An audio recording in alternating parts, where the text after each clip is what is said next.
ગાંધીધામ મહાનગરપાલિકા દ્વારા શહેરી વિકાસ યોજના અંતર્ગત વિકાસ સપ્તાહની ઉજવણીના ભાગરૂપે doctor Baba Saheb Ambedkar convention centre ખાતે થીમેટિક ડે પ્રોગ્રામ 2025 યોજાયો હતો। આ કાર્યક્રમમાં ધારાસભ્ય માલતી મહેશ્વરી અને કમિશનર મનીષ ગુરવાનીના હસ્તે 840 કરોડના ખર્ચે થનાર 36 રસ્તા અને કેટલ પોન્ડના વિકાસ કાર્યનું ખાતમુહૂર્ત કરાયું હતું। આ પ્રસંગે આયુષ્માન કાર્ડ અને પીએમ સ્વાધીનતાના ચેકનું વિતરણ પણ થયું હતું તેમજ દિવ્યાંગ બાળકોના સાંસ્કૃતિક કાર્યક્રમો પણ રજૂ કરાયા હતા। આજે ગાંધીધામ કોર્પોરેશન દ્વારા સેવા સપ્તાહ કાર્યક્રમ અંતર્ગત વિવિધ વિકાસલક્ષી કાર્યક્રમોનું વિકાસના કામોનું ખાતમુહૂર્ત 8 કરોડથી પણ વધારે રકમના ખર્ચે 36 જેટલા રોડ રસ્તાઓના ખાતમુહૂર્ત અહીંથી કરવામાં આવ્યા।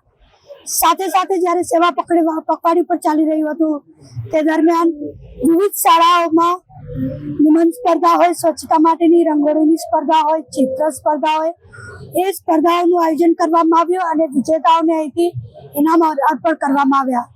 એની સાથે આજે 400થી પણ વધારે આયુષ્માન કાર્ડ ધારકો નવા બનાવી અને સેવા સપ્તાહના કાર્યક્રમ અંતર્ગત 400 પરિવારોને સુરક્ષા કવચ આરોગ્યલક્ષી પૂરું પાડવા માટે આયુષ્માન કાર્ડનું પણ અર્પણ કરવામાં આવ્યા। આજે કહેતા આનંદ થાય કે કોર્પોરેશનના માધ્યમથી વિવિધ લક્ષી કાર્યો સતત ને સતત અવિરતપણે ચાલી રહ્યા છે અને આપણે જોઈ રહ્યા છીએ કે જે રીતે શહેરમાં એ સ્વચ્છતાની વાત હોય, વિકાસની વાત હોય, એ સતત ને સતત ગતિ પકડી રહી છે। ત્યારે મને સંપૂર્ણ વિશ્વાસ છે કે આવનારા સમયમાં જે ગાંધીધામના લોકોનું સ્વપ્ન છે સુંદર ગાંધીધામ બને, સ્વચ્છ ગાંધીધામ બને, એ દિશામાં કોર્પોરેશનના માધ્યમથી અને લોકોના સહયોગથી એ સ્વપ્નને બહુ જ ઝડપથી પરિપૂર્ણ કરી શકશું। આજે જે વિકાસના કામોનું ખાતમુહૂર્ત થયા છે ખૂબ જ ટૂંક સમયમાં એ ઝડપથી શરૂ કરવામાં આવશે અને જ્યાં પણ હજી ખૂટતી કડીઓ છે એને પરિપૂર્ણ કરવાના પ્રાવધાન સાથે એ કાર્યોને હાથ ધરવામાં આવશે।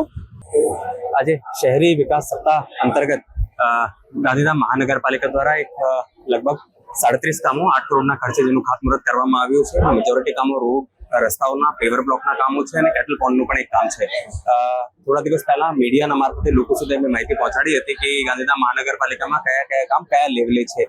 તો આવનાર સમયમાં પણ એ જ રીતે કામોનું લોકાર્પણ ખાતમુહૂર્ત કરતા રહેશું અને વિકાસની દિશામાં આગળ વધતા રહેશું।